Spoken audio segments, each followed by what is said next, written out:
نظریاتی اختلافات کے باوجود بھی ہمارے درمیان دوستی اور محبت قائم ہے۔ ہونا بھی اسی طرح چاہیے۔ نظریاتی اختلافات اپنی جگہ پر ہیں اور جو بھی دوستی ہے، محبت ہے، وہ اپنی جگہ پر ہے، اور تہذیب یافتہ ہونے کی علامت بھی یہی ہے۔ اگر سبھی لوگ تہذیب یافتہ ہو جائیں تو یقیناً دہشت گردی کا اس دنیا سے خاتمہ ہو جائے گا۔ آپ بالکل بجا فرما ہے۔ مسئلہ یہ ہے کہ آج کل ترقی یافتہ افراد اور ترقی یافتہ ممالک تو بہت ملیں گے، لیکن تہذیب یافتہ افراد بہت کم ملتے ہیں۔ بلکہ میں یوں کہوں کہ جتنے بھی ترقی یافتہ ممالک ہیں، اگر غور سے دیکھا جائے تو وہ تہذیب اور اخلاق سے گرے ہوئے ہیں، آزادی کے نام پہ لوگوں کو غلام بنا رہے ہیں اور امن کے نام پہ تشدد پھیلا رہے ہیں۔ اس کی وجہ یہ ہے کہ لوگوں نے اللہ کی طرف سے جو معین کردہ خلیفہ اور امام ہے اس کو چھوڑ کر خود کے خلیفہ اور خود کے اماموں کی پیروی شروع کر دی، تو اس کا نتیجہ یہی ہونے والا ہے۔ بلکہ یہ نہیں، اور اس سے بدتر ہوگا۔ ابھی آپ دیکھیے دنیا کے حالات اور کتنے بگڑتے جائیں گے دن پہ دن۔ یہی بات آپ لوگوں کی پسند نہیں آتی ہے۔ جب کوئی مسئلہ ہوتا ہے تو وہاں امامت کا مسئلہ لا کے پیش کر دیتے ہیں، کوئی اور مسئلہ نہیں ہے۔ آپ خواہ ناراض ہو رہے ہیں۔ ناراض نہیں ہو تو کیا کروں؟ جہاں دیکھو امامت کا مسئلہ، خلافت کا مسئلہ۔ اگر آپ اس مسئلے کی اہمیت کو سمجھیں گے تو آپ خود اس بات کا اقرار کریں گے جو میں عرض کر رہا ہوں۔ اب جب آپ نے بات چھیڑ دی ہے تو یہ گفتگو ہو جانی چاہیے تھی۔ بالکل بالکل ہونا چاہیے۔ ہم لوگ تو اکثر وقت ادھر ادھر کی باتوں میں برباد کرتے ہیں، اس سے بہتر یہ ہے کہ کچھ دین کی باتیں ہوں، اسی میں اپنا وقت صرف کریں۔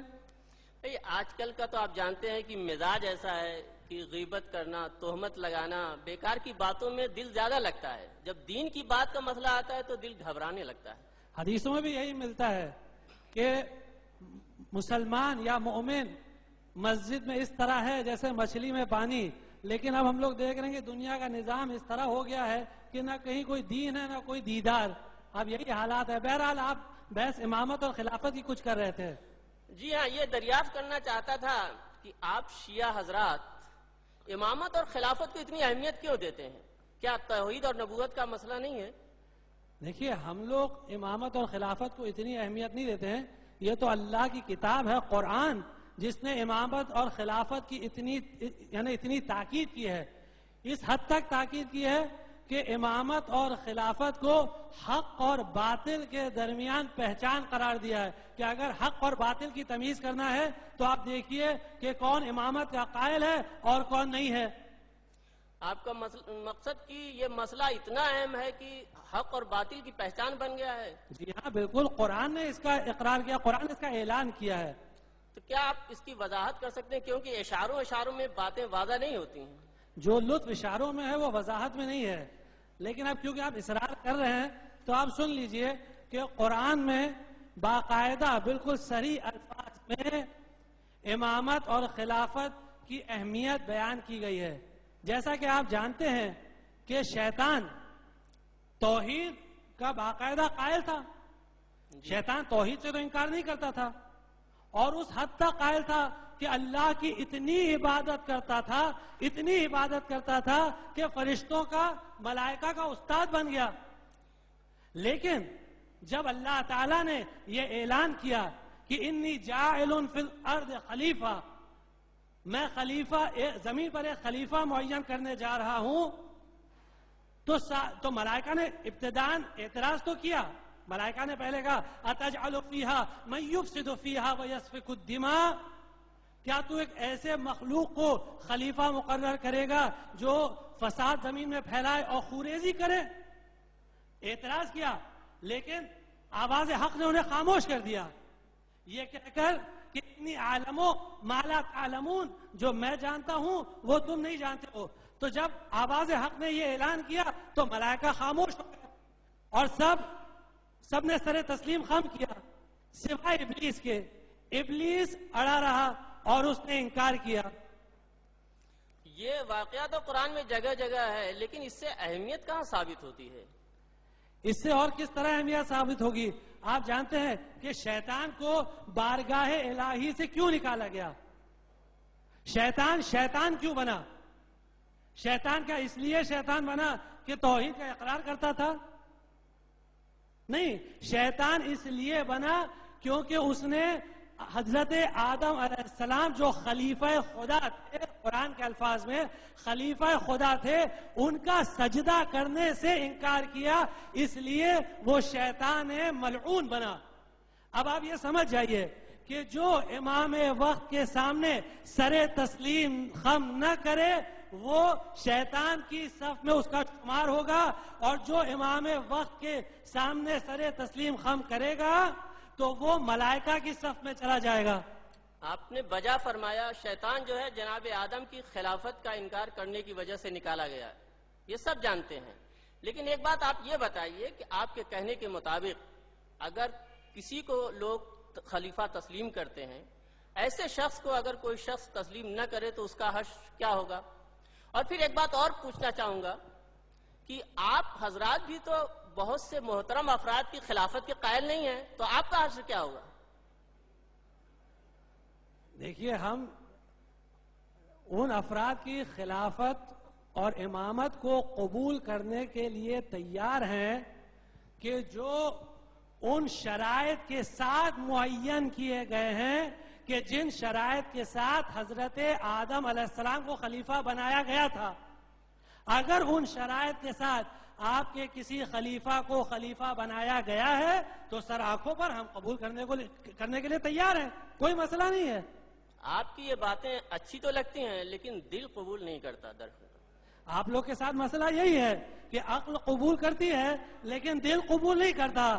عقل کہتی ہے کہ مولا کائنات خلیفہ رسول ہیں، عقل کہتی ہے کہ مولا کائنات حق پر ہیں، لیکن دل ماننے کو تیار نہیں ہے۔ اچھا خیر، جانے دیجئے، یہ بتائیے کہ آپ شرائط کا ذکر کر رہے تھے، وہ کون سے شرائط ہیں جس کو آپ تسلیم کرنے کے لیے تیار ہیں؟ ہاں بالکل، آپ قرآن کا مطالعہ کریے، جس آیت پر ابھی بحث چل رہی تھی اسی آیت میں اللہ تعالیٰ ارشاد فرما رہا ہے۔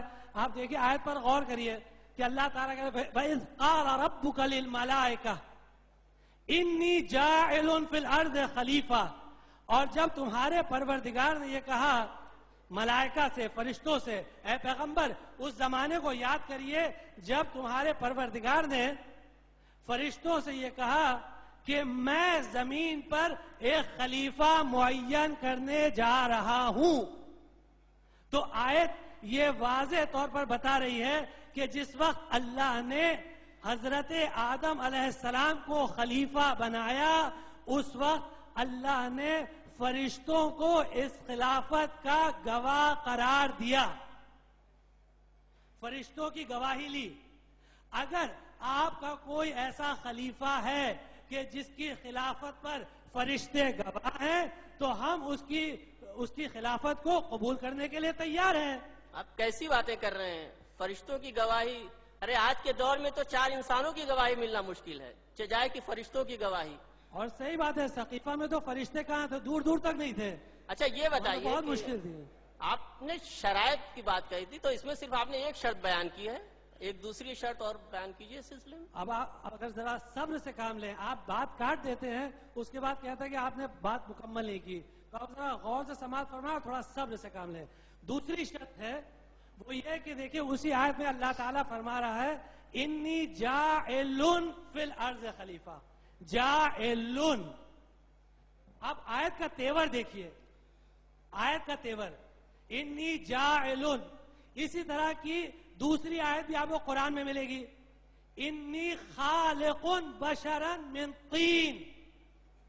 اللہ تعالیٰ فرما رہا ہے کہ میں مٹی سے بشر کو پیدا کرنے والا ہوں۔ اب آپ ان دو آیتوں کو روبرو رکھ دیجئے، دیکھیے ایک طرف اللہ کہہ رہا ہے انی جاعلن اور دوسری طرف انی خالق۔ اب آپ خود ہی فیصلہ کریے کہ اللہ تعالیٰ کہہ رہا ہے کہ میں نے خلق کیا، میں نے پیدا کیا، کیا اللہ کے علاوہ دنیا میں کوئی اور خالق ہے؟ اللہ کے علاوہ دنیا میں کوئی اور پیدا کرنے والا ہے؟ کیا دنیا میں کوئی ہے جس نے کائنات کو پیدا کیا اللہ کے علاوہ؟ ارے دنیا والے سب مل جائیں تو ایک مکھی کو پیدا نہیں کر سکتے، جائے کہ کائنات۔ آپ کیسی باتیں کرتے ہیں؟ اللہ کے علاوہ کون خالق ہو سکتا ہے؟ اگر کوئی اس قسم کا عقیدہ رکھتا ہے تو وہ شرک کر رہا ہے، بدعت ہے یہ ساری باتیں۔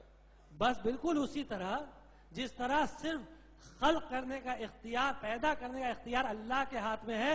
اسی طرح دیکھیے آپ دوسری آیت، انی جاعل فی الارض خلیفہ، خلیفہ کو معین کرنے کا حق صرف اور صرف اللہ کا ہے. اللہ کے علاوہ کسی اور کے پاس حق نہیں ہے کہ وہ لوگوں کے لیے کسی خلیفہ کو معین کرے.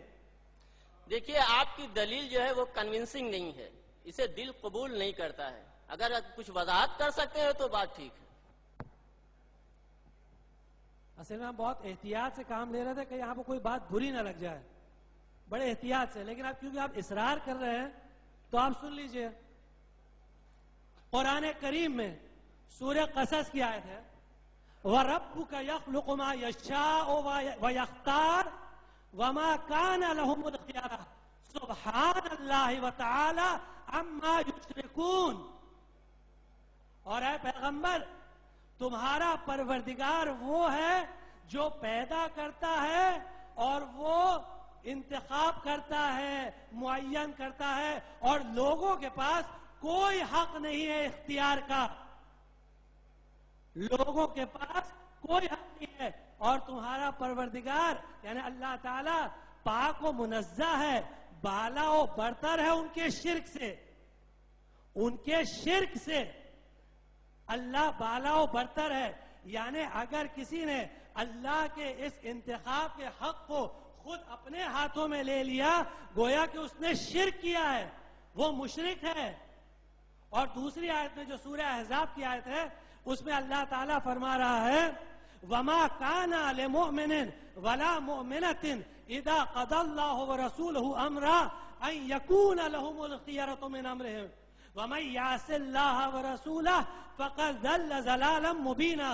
اور جب اللہ اور اس کے رسول نے کسی بات کا فیصلہ کر لیا تو کسی مومن مرد و عورت کو یہ حق نہیں ہے کہ اس فیصلے میں دخالت کرے. کسی کو حق نہیں ہے.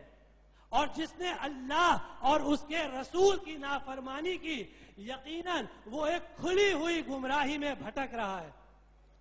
اب آپ نے دیکھا ان دونوں آیتوں میں ایک جگہ جس نے یہ کیا وہ مشرک، اور دوسری آیت میں وہ کھلی ہوئی گمراہی میں بھٹک رہا ہے.